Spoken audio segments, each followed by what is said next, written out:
you ever heard those dads out there that always say, I want my kids to have a better life than I did? And we show up in all the different ways of birthday presents and Christmas presents. And we like to take all the abundant money that we make and just increase the quality of life with Xboxes and PlayStations.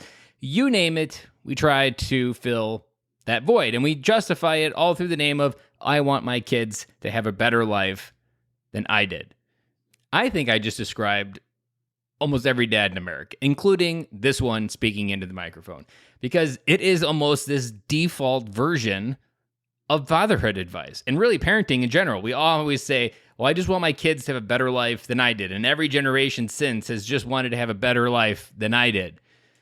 Well, let me tell you a story that I heard a few years back, and it was from Tom Brokaw's book, The Greatest Generation, which looked back at the greatest generation and analyzed what made them the greatest generation. So the greatest generation is anybody that really grew up during the Great Depression or World War II, a time where sacrifice, where just pure poverty was everywhere, and you were literally living on beans and rice, and you didn't know whether you were going to go bankrupt, you were going to lose your family, or you lose your farm. Like, it was just a dark time where people really had to dig deep and learn how to get through life. Well, this greatest generation had to go through some immense pressure tests. I would argue that this coronavirus we just went through, that the greatest generation was the last real global pressure test. And they came through it with real adversity. They came through it with real wisdom. They came through it with real courageous hope to create a better world. And the 50s is kind of that outcome. They've decided that we have all this modern convenience. We have all this new freedom. We're no longer fighting the war. Let's go back to focus on family. But when asked the question about their kids, they almost immediately defaulted to, of course, yeah, I definitely want my kids to have more than I did because growing up, I had nothing.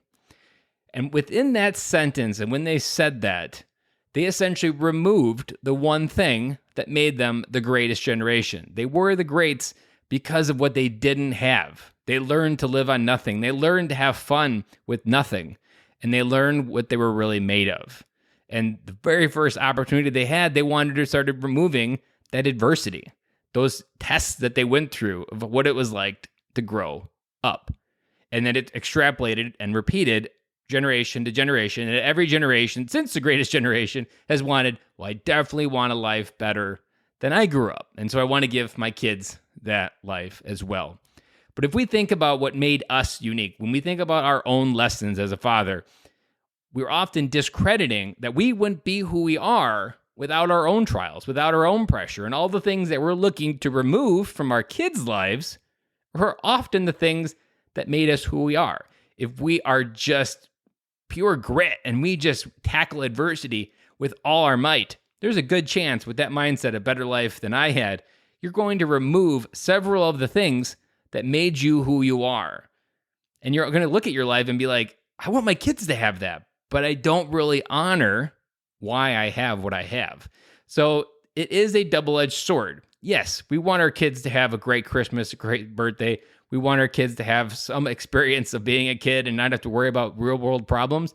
But it is a trap. This thinking that your life has to be easier for your kids than you had isn't one that builds great adults. Experiences, hardships, frustrations, growth, all of these things create a great adult. And so as parents, it's our objective to help curate these experiences in a nice, safe environment where they can fail safely without getting hurt, or fail without in the world of having real world consequences come towards them. It's these little micro tests that are going to create a strong individual when they leave your house and leave your responsibility to take care of. So I've reframed this on my own terms. How do I want to reframe the idea that I don't want my kids to have a better life than I did? I want my kids to have a more capable life than I did. So me growing up, I feel like I didn't have enough of the skills that I needed to grow up with that I now have. Mindset, adversity, leadership, courage, integrity. These are all things that I learned through my life, through trials and tribulations, and at a much later stage, and a lot of wasted time in order to figure them out. So for me, it is more of my opportunity and my capacity to teach my kids the skills that I wish I had to be more capable in life, or really what makes life work. And if I can do that, if I can help my kids understand how to create a rich life from their life experiences, not through a rich life of things, then now we're getting to the juice of fatherhood. Now we're getting to where we can really take our kids and bring them into a world that we didn't have. And if we can create more capable adults than us, now we've succeeded, because it is our objective not to raise kids, but to raise adults. And if we can raise those adults with more capabilities to handle life's pressures, and I would argue that all the kids that have been witness to the coronavirus this past pandemic at different age groups, this is going to have a huge impact on how they go forward with adversity, pressure, and when life gives them a really bad hand.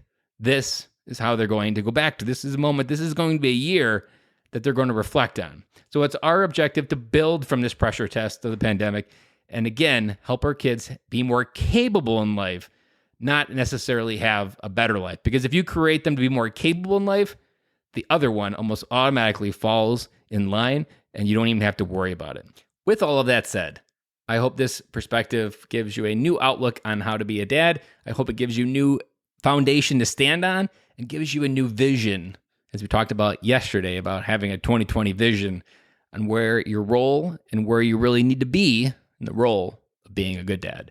And I'll be back again with you tomorrow.